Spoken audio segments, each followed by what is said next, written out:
So, North Korea says its spy satellite is functioning, transmitting photos of a U.S. airbase in Guam, and that the satellite will officially begin its mission on December 1st.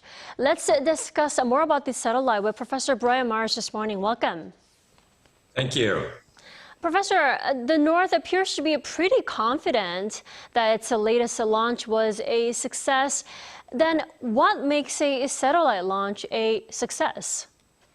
Well, I'd say there are two layers of success, really. The first is getting the satellite into stable orbit, in other words, into a circular path around the Earth. And the next layer is making sure that it can transmit and receive data and perform the various tasks that it was designed to do. Now, as you know, the regime claims to have received photographs of U.S. military bases on Guam that were taken by the satellite, but we haven't seen them. And we also don't know if the satellite's solar panels are in order. Those need to be working for the satellite to recharge itself. So while the experts agree that the Malikyang has gone into orbit, which is in itself good news for Kim Jong-un, apparently it's going to take a bit longer for the outside world to determine whether it's fully operational.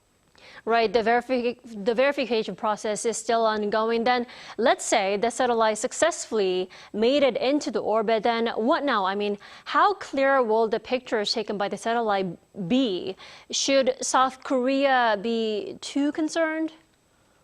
Well, you know, it's tough even for OECD countries to launch a good reconnaissance satellite, and North Korea has to deal with a range of sanctions which are meant to prevent precisely this kind of activity. So even if the satellite is operational, the experts say it's unlikely to offer the kind of high-resolution images that a country like the U.S. can get from satellites. And this means that while North Korea would acquire the ability to monitor large troop movements down here, large ship movements, its ability to monitor the smaller ones is going to be limited. Now, as for how concerned South Korea and the U.S. should be, there's been some debate about this because some people think it may be better for peace on the peninsula if North Korea is not in the dark. In other words, if it can reassure itself that its enemies are not amassing troops on the DMZ and so on. I think the real cause for concern here is not the satellite per se, but the advance in ICBM technology that has made the satellite launch possible,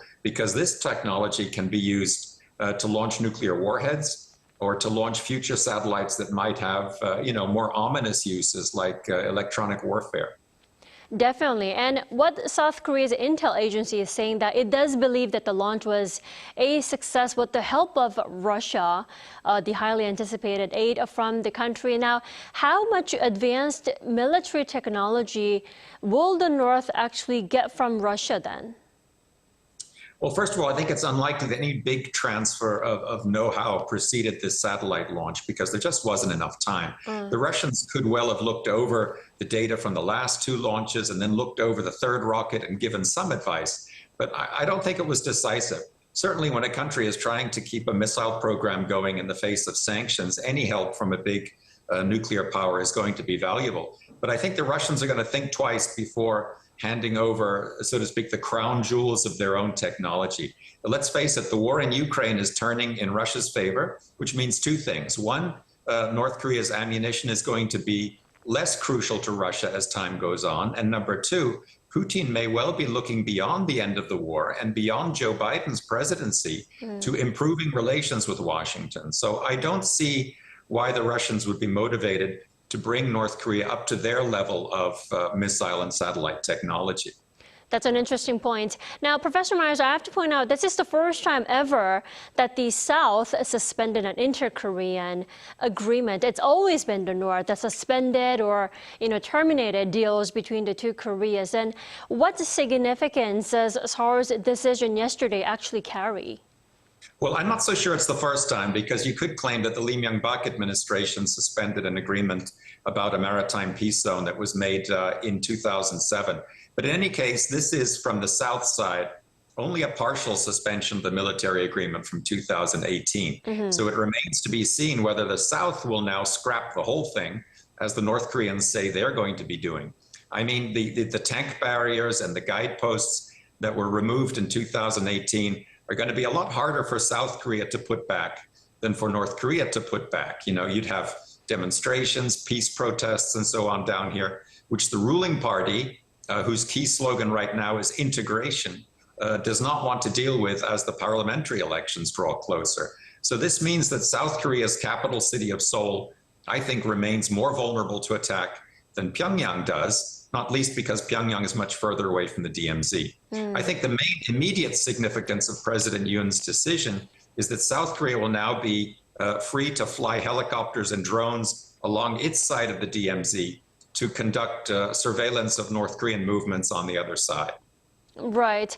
And not surprisingly, the North says more launches will come in the near future. The North will probably step up efforts to really upgrade their space programs from now on, right?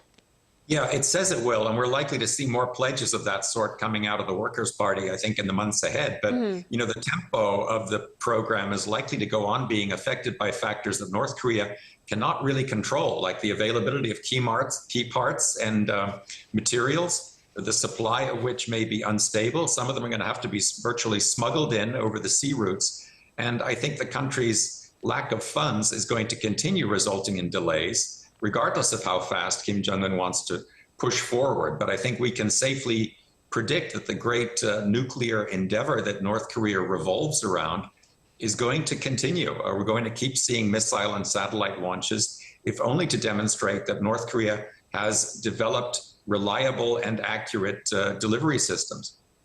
Right, and lots of other developments are happening up in the north, the Yongbyon site, and as well as the failed missile launch last night. All right, thank you so much for your insight as always. You have a great day. You too, thank you.